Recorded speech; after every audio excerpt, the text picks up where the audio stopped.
आदाब, अस्सलाम वालेकुम। आप लोग देख रहे हो दौर न्यूज़ और मैं हूं आपके साथ इरफान मलिक। इस टाइम हम ठीक डोडा से लगभग 3 से लेकर 4 किलोमीटर की दूरी पे हैं और यहां पे एक स्टॉप बनाया गया हुआ है। यहां से अलग अलग जगहों पे गाड़ियां निकलती हैं, जैसे बबोर आ गया, गठ आ गया, जोधपुर आ गया, गुंदना आ गया। यहां से बहुत सारे इलाकों के लिए जो गाड़ियाँ जा रही हैं, मगर कहीं ना कहीं पर एक परेशानी का सामना करना पड़ रहा है हमारे ड्राइवर्स, जो हमारे भाई यहाँ पर खड़े हैं। एक तरफ कोरोना वायरस था जिसमें पूरा हिंदुस्तान हमारा जो जूझ रहा था, उसके बाद अगर हम डिस्ट्रिक्ट डोडा की बात करें तो उसमें भी बहुत सारे केसेस हमारे सामने आए। उससे पहले भी डोडा डिस्ट्रिक्ट कोविड फ्री हो चुका था, लेकिन अचानक यहाँ पर केसेस बढ़ गए, जिसकी वजह से अगर हम मार्केट्स की बात करें तो वो भी बंद थी। अगर हम शॉप्स वगैरह जो हमारी एसेंशियल थी उनको खोला गया था। फिर हमारे जो ड्राइवर्स वगैरह हैं, ट्रांसपोर्ट की अगर हम बात करें तो टोटली ट्रांसपोर्ट जो था बंद था। रिसेंटली डिस्ट्रिक्ट मजिस्ट्रेट की ओर से एक ऑर्डर निकाला गया जिसमें बताया गया कि 50% जो कैपेसिटी है, अगर हम ट्रांसपोर्ट की बात करें तो 50% कैपेसिटी को ही वो ले सकते हैं। तो कहीं ना कहीं पर अगर हम ड्राइवर्स की ओर जाएं तो जब आज हम यहाँ पर पहुँचे तो ड्राइवर्स इस वक्त बहुत परेशानी में, इनको सिटी में इंटर नहीं दे रहे हैं जाने। उसके बाद अगर हम बात करें कि जो बस स्टैंड का अड्डा है वहाँ पर ये लोग अड्डा दे रहे थे, मगर अभी यहाँ पे अगर हम बात करें, ये एक डोडा से लेकर 4 किलोमीटर की दूरी पे है स्टॉप। यहाँ पर फ़िलहाल तो कोई अड्डे की ज़रूरत नहीं, मगर यहाँ पर भी इनसे इस वक्त अड्डा लिया जाता है। हर वक्त यहाँ पर इनके पास आते हैं और यहाँ पर भी इनसे अड्डा जो है मांगा जाता है। और उसके बाद एक मेन बात जो इसमें है, ये लोग यहाँ से कम 4-5 किलोमीटर की दूरी पे जाते हैं पेट्रोल लाने के लिए, क्योंकि इनकी गाड़ियाँ जो है इंटर नहीं है। इसी सब पे आज हम बातचीत करेंगे और बातचीत करने के लिए हमारे साथ ड्राइवर्स भाई, इन्हीं से पूछेंगे। आपका टाइम ना ज़्यादा लेते हो सर, सबसे पहले आपका नाम?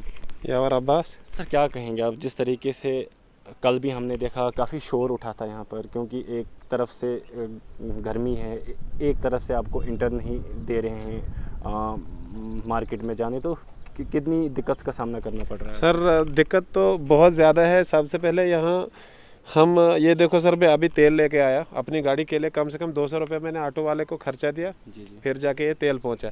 4 किलोमीटर यहाँ से सर बस स्टैंड दूर है, जो कि हमें बिल्कुल इजाज़त नहीं है वहाँ आने की। तो यहाँ भी हमें अड्डा लेते हैं ये सर।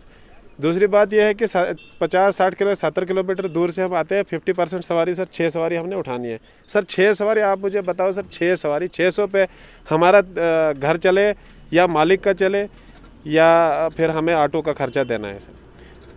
सर इस बीच अगर हम बात करें ट्रांसपोर्ट की, तो कितनी सवारियां आप अपनी गाड़ी में लेते हैं? सर हमारी जो असली में जो पास है हमारी गाड़ी में सर 12 सवारी पास है। तो यहाँ पे जो एक ऑर्डर आया डिस्ट्रिक्ट मजिस्ट्रेट की तरफ से कि 50% सर आप उठाओ।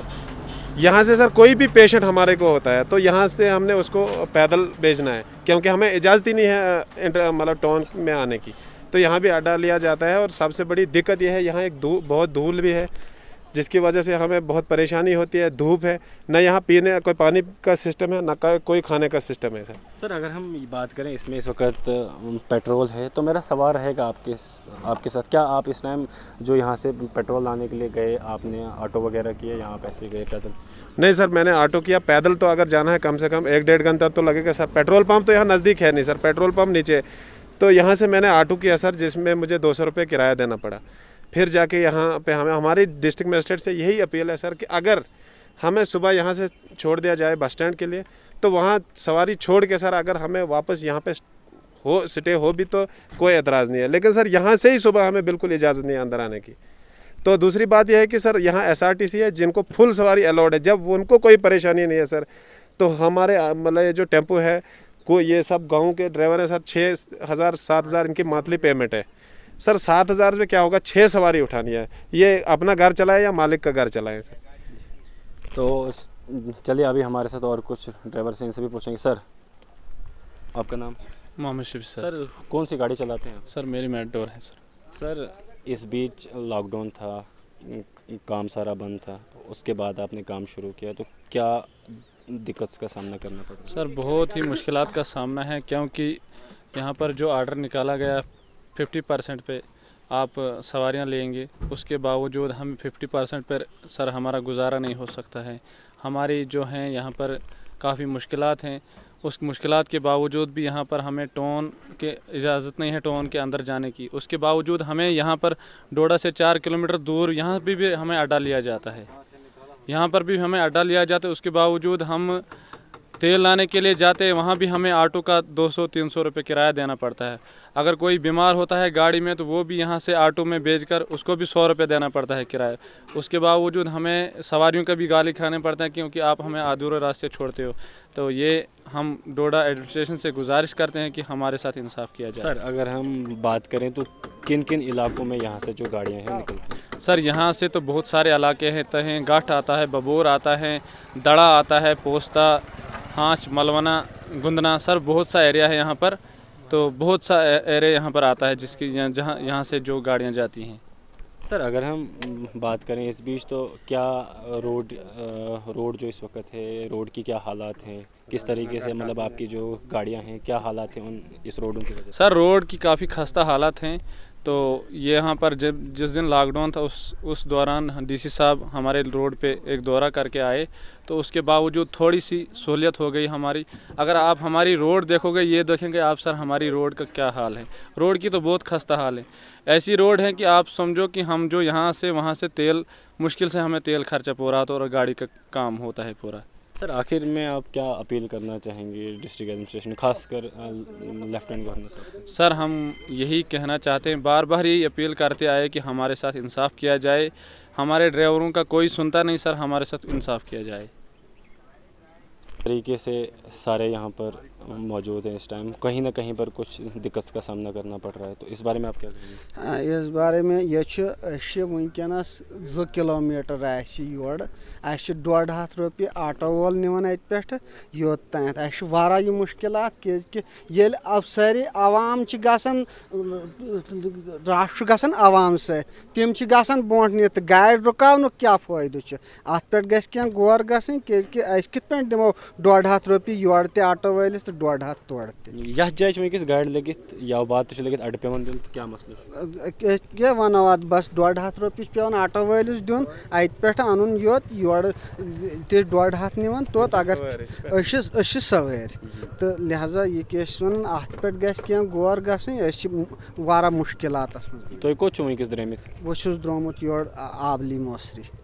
यथे कन ये नेरान कि होड़ पैदल ना ऑटो बहुत हेकान पकत ऑटो न्यू 150 रुपये तथ मज।